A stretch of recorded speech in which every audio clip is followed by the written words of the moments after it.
காயத்ரி எல்லாரையும் அவ பக்கம் எடுத்துருப்பா. அவருக்கு ஃபோன் பண்ணிடலாம்.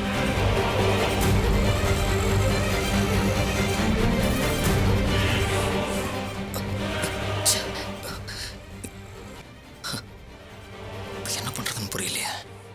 போலீஸ்க்கு ஃபோன் பண்ணலான்னா இந்த ஃபோன்ல 0 மட்டும் ஒர்க் ஆக மாட்டேங்குது. எல்லா நம்பரையும் மொபைல்ல ஃபீட் பண்ணி எந்த நம்பருமே ஞாபகம் இருக்க மாட்டேங்குது.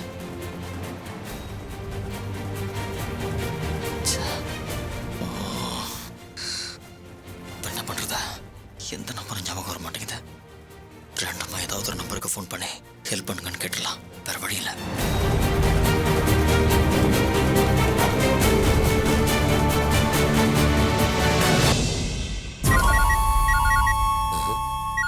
விடமாட்டான் போல இருக்க. வேற நம்பர்ல இருந்து போனை போட்டு கழுத்த இருக்கிறான். பணம் இருந்தா தரமாட்டமா? கட் பண்றான்.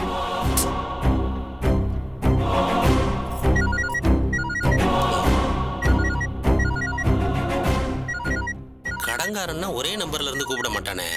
யாராவது வேலைக்கு கூப்பிடுறாங்களோ? வேலைக்கு போனா சம்பளமாவது கிடைக்கும். ஹலோ, சொல்லுங்க. ஹலோ, என் பேரு அறிவுடை நம்பி. ஹலோ, இருக்கட்டுங்க, மேட்ரு சொல்லுங்க. சார், என்னை கடத்தி ஒரு இடத்துல அடைச்சு வச்சிருக்காங்க சார். இந்த நம்பரை எப்படியாவது போலீஸ் கிட்ட கொடுத்து என்னை எப்படியாவது காப்பாத்துங்க சார், ப்ளீஸ் சார். யோ, யாரையா இவன்? என்ன காப்பாத்துறதுக்கு இங்க ஆள் இல்ல. இதுல நான் வேற உன்னை காப்பாத்தணுமா? வெய்யா போன.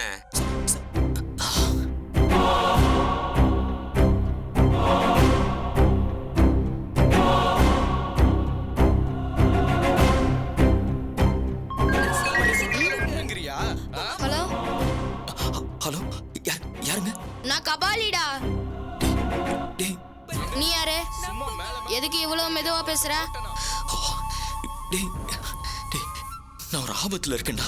அப்பா கிட்ட போன் கூட இல்லைன்னா அம்மா கிட்ட போன் கொடுத்து என்கிட்ட பேச சொல்றா. அப்பாவும் அம்மாவும் சண்டை போட்டுட்டு இருக்காங்க. நீ எனக்கு என்ன வாங்கி தருவ? நீ என்ன கேட்டாலும் நான் வாங்கி தரேன்டா. தயவு செஞ்சு உன் அப்பா கிட்ட போனை கொடுறா. அப்பனா எனக்கு 20 ரூபா சாக்லேட் வாங்கி தரியா? 50 ரூபா சாக்லேட் வேணாலும் வாங்கி தரேன். நீ போனை முதல்ல அப்பா கிட்ட கொடுறா. அப்படின்னா எனக்கு சாக்லேட் வேணாம், ஐஸ்கிரீம் வாங்கிட்டா. என் உயிரை காப்பாத்துறா. ஐஸ்கிரீம் ஃபேக்டரி வாங்கி தரேன்டா. பொய் சொல்லாத. நான் ஐஸ்கிரீம் மட்டும் தான் கேட்டேன். சரி சரி, ஐஸ்கிரீம் மட்டும் வாங்கி தரேன். போனை அப்பா கிட்ட கொடுறா. எதுக்கு அப்பா கிட்ட பேசணும்? ஆபத்துல இருக்கிற என் உயிரை எப்படியாவது காப்பாத்துறா. அப்பாவும் அம்மாவும் சண்டை போட்டுட்டு இருக்காங்க. இப்ப அவங்க கிட்ட போய் போன் கொடுத்தா என்ன அடிப்பாங்க. நீ நாளைக்கு போன் பண்ணு. நாளைக்கு போன் பண்ணவா?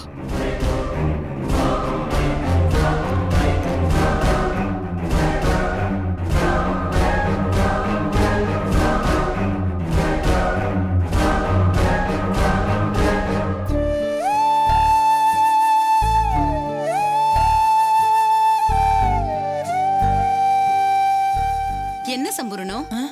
எவ்வளவு நேரம் இப்படியே நின்னுட்டு இருக்க போற? போய் வேலையை கவனி. முதலாளி வந்துட்டாரு, திட்ட போறாரு. எனக்கு வேலையே ஓடலக்கா. எவ்வளவு படிக்க வச்சாரு, எவ்வளவு பெரிய வேலைக்கு போனா, கடைசியில கர்ப்ப காலத்துல இப்படி ஜெயில இருக்கணும்னு தலையில எழுதி இருக்கே. உன் மாப்பிளையும் வீட்டுல இருக்கிறவங்களும் சும்மா விட்டுருவாங்களா? இதுல இருந்து சத்யாவை எப்படியாவது வெளியில கொண்டு வந்துருவாங்க.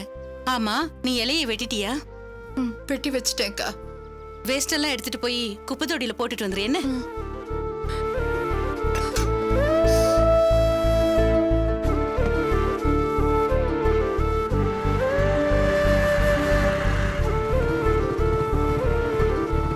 சரிண்ணா, நான் கிளம்புறேண்ணா. ஏன்பா, நம்பியோட மாமாவை பஸ் ஏத்தி விடுறேன்னு வந்த வழியில நான் தொத்திக்கிட்டேன். இப்படி அவசரமா விட்டுட்டு ஓடுறியே, ஏதாவது வேலை இருக்காப்பா?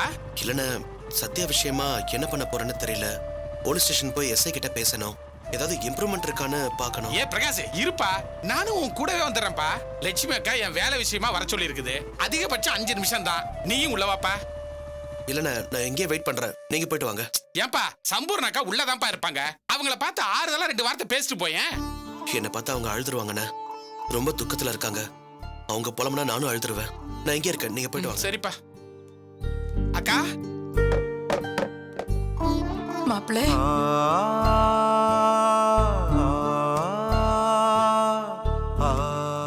என்ன இந்த பக்கம்? அக்கா என்ன இறக்கி விட வந்தாப்லக்கா. லட்சுமி அக்கா என்ன வர சொல்லி இருந்தாங்கல்ல, அதான் என்ன ஏதுன்னு கேட்டு போலான்னு வந்தேன். முதலாளி கிட்ட டிரைவர் வேலைக்கு சொல்லி வச்சிருக்காங்க. அதனாலதான் உன்னை வர சொல்லிருப்பாங்க. வா மூர்த்தி, நீங்களும் உள்ள வாங்க மாப்பிள்ள. வா பிரகாஷ். அக்கா அக்கா, வா மூர்த்தி, வாப்பா பிரகாஷ். உங்க முதலாளி இருக்காராக்கா? இருக்காருப்பா. கரெக்டா அவங்க பையன் வந்து மாத்தி விடுற நேரத்துக்குள்ள வந்துட்ட. ஆமா, இங்க வேலை எனக்கு செட் ஆகுமாக்கா? எல்லாம் செட் ஆகும் மூர்த்தி, இங்கே வேலையில சேர்ந்துரு. வா முதலாளி கிட்ட சரிக்கா. சொல்றேன். முதலாளி, ஆ இவன் வணக்கம். என் தம்பி. டிரைவர் வேலைக்கு சொல்லியிருந்தேன்ல, ஆமா. உங்களுக்கு அறிமுகப்படுத்தலான்னு வர சொன்னேன். ஆ. பேரு மூர்த்தி. வணக்கங்க. சரி வணக்கம்பா. உங்க அக்கா சொன்னாங்க குட்டியான டெம்போ இதெல்லாம் நல்லா லாரி ஓட்டும்ல? வரைக்கும் நல்லாவே ஓட்டுவேன் சார். 10 வருஷம் எக்ஸ்பீரியன்ஸ் இருக்கு சார். அப்படியா? இவன் ரொம்ப பொறுப்பானவன் முதலாளி. வேலையை கண்ணு கருத்துமா பாத்துப்பான். அப்படியா? புதுசா லோடு வண்டி வாங்க போறேன்னு சொல்லியிருந்தீங்கல்ல, ஆமா. அந்த டிரைவர் வேலையை இவனுக்கு போட்டு கொடுத்துருங்களேன். இதுக்கு முன்னாடி 2 பேர் வந்து பார்த்துட்டு போயிருக்காங்க. பாப்போம்.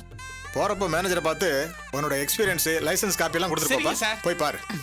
பேசி அனுப்பிச்சிட்டு உள்ள வந்து வேலையை பாருங்கம்மா. சரி வாக்கா. வாப்பா. ஓனர் சரின்னு சொல்லிட்டார். அப்ப சம்பளம். கன்ஃபார்ம் தானாக்கா? பாப்போன்னு சொன்னாருல்ல, வேலை நிச்சயமா ரொம்ப உங்களுக்கு உண்டு. சந்தோஷம்க்கா. அப்ப நாங்க கிளம்புறோம்க்கா. மாப்பிள்ள, என் பொண்ணு எப்படி இருக்கா? சீக்கிரம் வெளியே எடுத்துருவேன் அத்தை. கேஸ்ல என்னதான் நடக்குது? இருந்த ஒரே நம்பிக்கை அந்த நம்பியோட மாமா தான். அவர் அடிச்சு சொல்றாரு அந்த பாடி நம்பியோடதுக்கு இல்லைன்னு. ஆனா அந்த காயத்ரி முந்திக்கிட்டா. அது எப்படி மாப்பிள்ள? அது நம்பியோட பாடி இல்லன்னா அப்போ சத்யா கொலை பண்ணலன்னு ஆயிடும்ல? நாங்க போய் பாடியை கைப்பற்றுறதுக்குள்ள காயத்ரி அதை எரிச்சிட்டா அத்தை. ஐயோ, நாசமா போறவ. அவ உடம்பெல்லாம் விஷம். செத்தது நம்பி இல்ல. அதனால நிச்சயம் நம்ம சத்யா மேல பழி கிடையாது. அது நமக்கு நல்லா தெரியுது. ஆனா அதை நிரூபிக்கிற வழி எல்லாத்தையும் காயத்ரி அடைச்சு வச்சிருக்கா. ஏதாவது ஒரு எவிடன்ஸ் கிடைக்காதான்னு தேடிக்கிட்டே இருக்கேன். பிரகாஷ், அந்த நம்பி நிச்சயமா உயிரோட தான் இருக்கிறான். கடவுளே, அந்த நம்பி செத்திருக்க கூடாது. ஏதாவது ஒரு ரூபத்துல உயிரோட வந்து என் பொண்ணை காப்பாத்தணும். ஐயோ, யாராவது ஃபோன் எடுங்களேன் ப்ளீஸ். ஃபோன் எடுங்க. ஐயோ, என் பொண்ணை எப்படியாவது காப்பாத்திடுப்பா.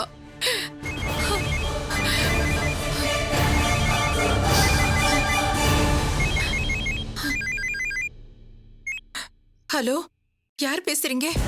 ஹலோ ஹலோ, நீங்க யாருங்க பேசுறது? ஏங்க, நீங்க ஃபோன் பண்ணிட்டு என்ன யாருன்னு கேக்குறீங்க? முதல்ல நீங்க யாருன்னு சொல்லுங்க. ஹலோ, நம்பி பேசுறேன். நம்பி. நம்பியா? மாப்பிள்ள, நம்பி. ஆமா ஆமா, என் பேரு அறிவோட நம்பி. சிட்டிலேயே பெரிய கன்ஸ்ட்ரக்ஷன் இருக்குல்ல, நம்பி கன்ஸ்ட்ரக்ஷன்ஸ், அதோட ஓனர் நான். அறிவோட நம்பி பேசுறேன். ஹே நம்பி, நிஜமா நீதான் பேசுறியா? யார் யார் யார் யார் யார் பேசுறது? நம்பி, நான் பிரகாஷ் பேசுறேன். நீ எங்க இருக்க? என்ன பண்ற? பிரகாஷ், பிரகாஷ் நீயா பேசுற? My God, நீயா? என்னால நம்பவே முடியல. நம்பி, என்ன இது? ஏன் இவ்வளவு மெதுவா பேசுற? நீ எங்க இருக்க? உனக்கு என்ன ஆச்சு? எங்க இருக்குன்னு தெரியல பிரகாஷ். என்னைக்கோ கடத்தி வச்சிருக்காங்க. அந்த காயத்ரி தான் இந்த வேலையை பண்ணிருக்கா. என்னை எப்படியாவது காப்பாத்து பிரகாஷ். விட்டா அவன் என்னை கொல்லுவா போல இருக்கு. எப்படியாவது காப்பாத்து. இரு, கொஞ்சம் பொறுமையா இரு. எக்ஸாக்ட்டா நீ இப்ப எந்த இடத்துல இருக்க சொல்லு. அது அது எங்க இருக்குன்னு தெரியலையே.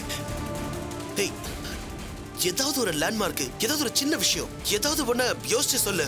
அது தெரிஞ்சதானே உன்னை கண்டுபிடிச்சு காப்பாத்த முடியும். நான் இருக்கிற இடம். ஹலோ ஹலோ ஹலோ அத்தை, போன்ல சார்ஜ் போயிடுச்சு. சார்ஜர் எங்க இருக்கு? அதுவும் அங்க இருக்கு.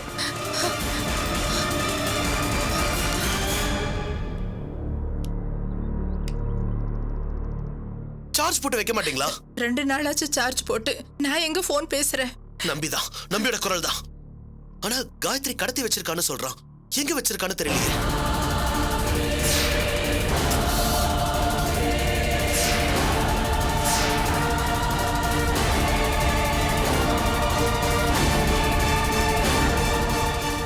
லைன் பிஸின்னு வருது. என் போன் வந்து ட்ரை பண்றேன்.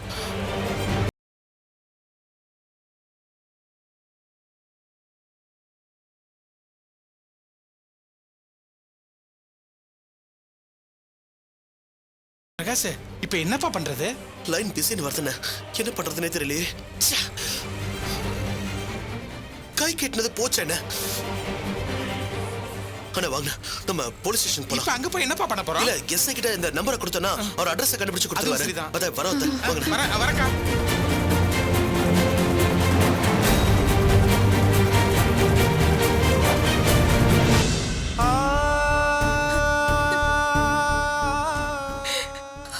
பாத்தியா சம்பூர்ணம், உன் பொண்ண நினைச்சு கவலைப்பட்டியே. ஆண்டவன் உன்னை கைவிடலம்மா.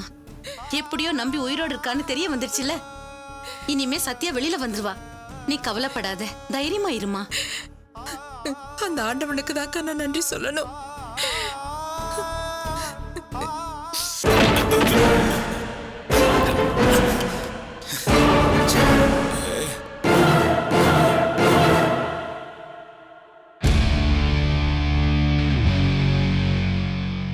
சத்யாவை வெறுப்பேத்தி கடுப்பேத்தியாச்சு. இனி நம்பிக்கிட்ட இருந்து அந்த ஜெயஹிந்த் விலாஸ் டாக்குமெண்ட் நம்ம கைக்கு வந்துருச்சுன்னா வீடே நம்ம கைக்கு வந்த மாதிரிக்கா. அத முதல்ல நம்ம கைப்பற்றணும்க்கா. அந்த டாக்குமெண்ட் நம்ம கிட்ட தான் இருக்கு. என்ன ஒண்ணு, அது இருக்கிற இடம் மட்டும் நமக்கு தெரியல. அக்கா சீக்கிரம்க்கா, அது உடனே கைப்பற்றணும்க்கா. என் மனசு அடிச்சுக்கிட்டே இருக்கு. ம்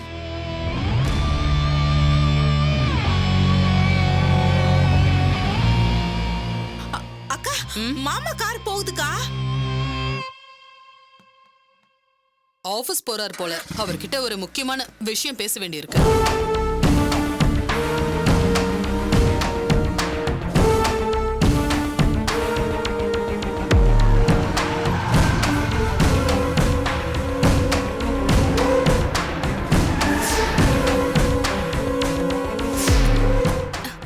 குமார், எப்படி இருக்கீங்க? புதுமண தம்பதிகள் வாழ்க்கையில எப்படி போயிட்டு இருக்கு? பரவாயில்ல, ஆள் பெருசா இளைச்ச மாதிரி தெரியல. தொப்பதான் கொஞ்சம் போட்டிருக்கு. இங்க எதுக்கடி வந்த? Sir good morning sir. என்ன பிரச்சனை உங்களுக்கு? நீங்க என்னோட முன்னாள் கணவர், நான் உங்க முன்னாள் மனைவி. நாம பேசிக்கிட்டா என்ன தப்பு? என்கிட்ட பேசுறதுக்கு உங்களுக்கு வெக்கமா இருக்கா குமார்? இல்ல, பேசுனா பழைய தாம்பத்தியம்லாம் ஞாபகத்துக்கு வந்து மனசு வருத்தப்படுமா? நீ முதல்ல இங்க இருந்து போறியா இல்லையா? பேசதானே வந்திருக்கேன். போன்னு விரட்டினா எப்படி? சார் உங்க எக்ஸ் வைஃப் தானே? ஆமா, சும்மா பேசிட்டு போலான்னு வந்திருக்கேன். பரவாயில்லையே, ரொம்ப அட்வான்ஸா இருக்கீங்க. Carry on. ஏய், பண்ண வேண்டிய வேலையெல்லாம் பண்ணி என்ன வாழ விடாம பண்ணிட்டு இப்போ இங்க வந்து நக்கல் பண்ணிட்டு இருக்கியா? இப்போ நீங்க இருந்து போறியா இல்லையா? என்னங்க நீங்க ஏன் மேலேயே பழி போடுறீங்க? கத்தாத, இது என் ஆபீஸ். ஓகே ஓகே, உங்க மானத்தை காப்பாத்த வேண்டியது என்னோட பொறுப்பு. நான் கத்தல. உன் தங்கச்சி வந்து வேணும்னு பேசி நல்லா இருக்க வேண்டிய என் வாழ்க்கையை கழிச்சு விட்டான்னு எனக்கு நல்லா தெரியும். அதுல இருந்து எப்படி வெளியே வரதுன்னு எனக்கு தெரியும். நீங்க என்ன பண்ணாலும் நிச்சயமா அகிலாவுக்கு புருஷனா வாழ மாட்டீங்க. வாழ விட மாட்டேன்னு சொல்றியா? அப்படியே வச்சுக்கலாம். நீங்க என்ன பண்ணாலும் நீங்க எனக்கானவர் தான். அதை யாராலையும் மாத்த முடியாது. அவ்வளவு ஈஸியா நான் உங்களை விட்டு கொடுத்துட மாட்டேன். என் மனசுல உங்க மேல உள்ள பாசம் கொஞ்சம் கூட குறையல, குறையவும் குறையாது. இப்ப கூட அந்த பாசத்தால தான் ஓடி வந்தேன். அத நினைச்சா எனக்கு அசிங்கமா இருக்கு. இப்ப நீ கிளம்ப போறியா இல்லையா? கிளம்புறேன். நான் உங்களை வெறுப்பேத்துறதுக்காக வந்திருக்கேன்னு நினைச்சீங்களா? உங்க வாழ்க்கையும் கெடுத்துட்டு இப்ப வெறுப்பேத்துறதுக்காக வந்திருக்கேனா நீங்க நினைக்கலாம். அது 50% உண்மைதான். ஆனா அதையும் தாண்டி ஒரு உண்மை இருக்கு. இந்த நிலைமையில கூட எனக்கு நீங்க தான் புருஷன். என் மனசு முழுக்க நிறைஞ்சிருக்கிற ஒரே ஆம்பளை நீங்க தான். உனக்கு என்ன பைத்தியமா பிடிச்சிருக்கு? ஆசையும் காதலும் ரெண்டு பக்கமும் இருக்கணும். வரும், வர வெப்பேன். அது என்னால முடியும். இந்த நிமிஷம் வரைக்கும் உங்களை பிரிஞ்சுட்டு தான் நான் நினைக்கவே இல்லை. இப்ப கூட கார்ல உட்காந்து பேசிட்டு இருந்தோம். உங்க காரை பார்த்ததும் உங்ககிட்ட பேசணும்னு தோணுச்சு. அதனாலதான் வந்தேன். பார், இந்த ஜாலோ மாயாஜாலத்தெல்லாம் புரிஞ்சுக்காதவன் நான் இல்ல. எங்க வாழணும் எப்படி வாழணும்னு எனக்கு தெரியும். நீ போட்டு வச்சிருக்கிற வலையில இருந்து எப்படி சத்யாவை மீட்கணும்னு பிரகாஷ்க்கும் தெரியும். உன் வேலையை பார்த்துட்டு போறியா? என்னங்க நீங்க அநியாயமா நம்பிய கொண்டது சத்யாதான்னு போலீஸே சொல்லுது. உங்க தம்பி சொல்றாங்கிறதுக்காக ஒரு பொய்ய உண்மை நம்பிட்டு இருக்கீங்க. என்ன சமாளிக்கிறது எப்படின்னு உங்க தம்பிக்கு தெரியும்னா உங்க தம்பி தலையில அடிக்கிறது எப்படின்னு எனக்கும் தெரியும். அது ஒரு பக்கம் இருக்கட்டும், நம்ம வாழ்க்கையை பத்தி முதல்ல இங்க போறியா இல்லையா? சரி, ஓகே ஓகே, நான் போறேன். 2 வார்த்தை பேசணும்னு வந்தேன், பேசிட்டேன். நான் கிளம்புறேன். வரட்டா?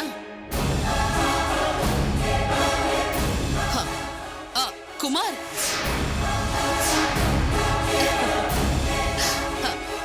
நான் வந்தது பேசுனது எல்லாத்தையும் வீட்டுக்கு போன உடனே ஒண்ணு விடாம உங்க புது வைஃப் கிட்ட சொல்லிடுங்க. இந்த மாதிரி எதேச்சியா ஆபீஸ்க்கு வந்தா பேசினான்னு இங்க இருக்கிற யாராவது ஒருத்தர் போய் முன்னாள் கணவரும் முன்னாள் மனைவியும் சந்திச்சாங்கன்னு ஏதாவது ஏடகுடமா சொல்லிட்டா, அந்த அம்மா தப்பா புரிஞ்சுக்கிட்டா, ஏய் போடி. இல்லங்க, உங்க கூட அவ வாழ்றதுக்கு மிச்சம் இருக்கிறது இன்னும் கொஞ்ச நாள் தான். அந்த வாழ்க்கையை நாசமாயிடக்கூடாதுல்ல, அதனாலதான் சொன்னேன். ஏற்கனவே அவகிட்ட சில விஷயங்களை மறைக்க போய் தான் இந்த நிலைமையில இருக்கீங்க. இப்போவாவது கவனமா ஜாக்கிரதையா நடந்துக்கோங்க. உங்க மேல இருக்கிற அக்கறையில தான் சொல்றேன். பார்த்து வரட்டுமா? பாய்.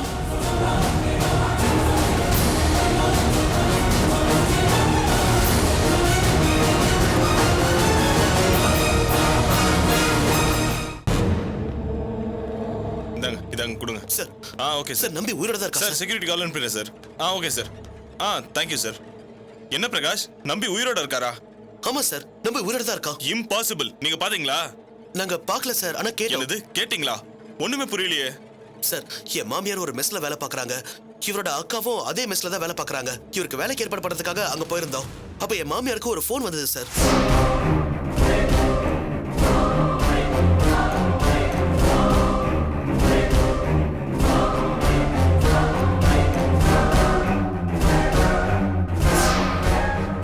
சார் 100% உறுதியா சொல்றேன் சார், போன்ல என்கிட்ட பேசினது நம்பிதான்.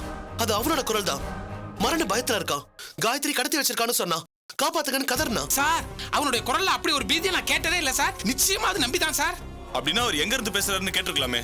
எல்லாம் எங்க பேட் லக் தான் சார். என் மாமியார் போன்ல சார்ஜ் இல்லாம போயிடுச்சு. அந்த கால் பாதிலே கட் ஆயிடுச்சு. மறுபடியும் சார்ஜ் போட்டு ட்ரை பண்ணி பார்த்தோம், லைனே கிடைக்கல. நம்ப முடியலையே. ஃபர்ஸ்ட் ஆஃப் ஆல் நம்பி எதுக்கு உங்க மாமியார் நம்பருக்கு கால் பண்ணா சார்? எனக்கு புரியல. ஆனா பேசுனது நம்பிதான். இதுக்கு நாங்க 4 பேர் சாட்சி இருக்கோம். சரி, எந்த நம்பர்ல இருந்து கால் பண்ணாரு? சார் இந்த நம்பர் தான் சார். மறுபடியும் ட்ரை பண்ணோம், ஆனா லைனே கிடைக்கல சார்.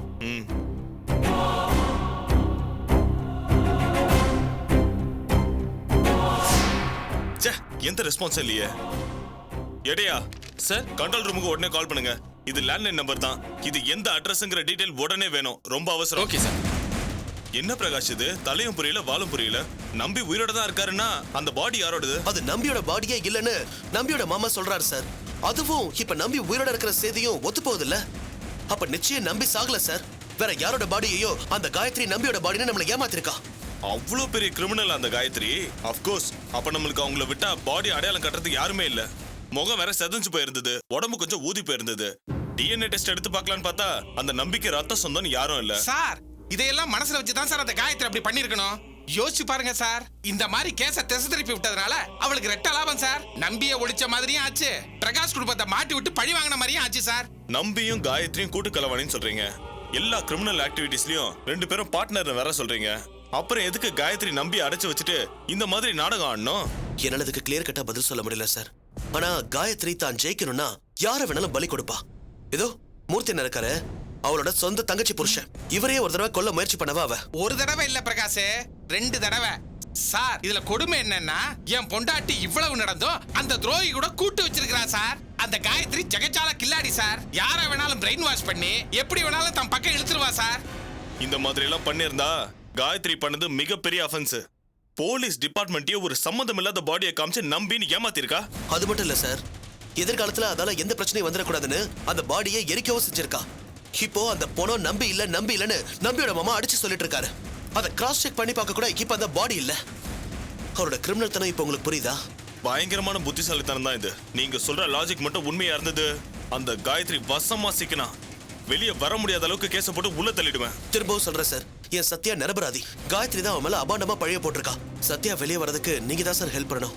முதல்ல கேஸ் நிரூபணமாகட்டும் பிரகாஷ். கோர்ட் மாதிரியே எனக்கும் எவிடன்ஸ் தேவை. இப்ப இருக்கிற எவிடன்ஸ் வச்சு சத்யா மேடம் மட்டும் தான் என்னால சந்தேகப்பட முடியும். கொஞ்சம் புரிஞ்சுக்கோங்க சார். அட்ரஸ் கிடைச்சிடுச்சு சார். சார் காட்டு பாக்கம் ஏதோ ஒரு சேட்டு பேர் போட்டிருக்கு. சரி வாங்க போய் பாப்போம். போலாம் பிரகாஷ். என்ன சப்ஸ்கிரைப் பண்ண சொல்லி அந்த பிரகாஷ் சொன்னானாமே. இப்ப நான் சொல்றேன், நீங்க யாரும் கீழே இருக்கிற சப்ஸ்கிரைப் பட்டனை கிளிக் பண்ணவே கூடாது. கிளிக் பண்ணாதீங்கன்னு சொல்றேன்ல, பண்ணாதீங்க.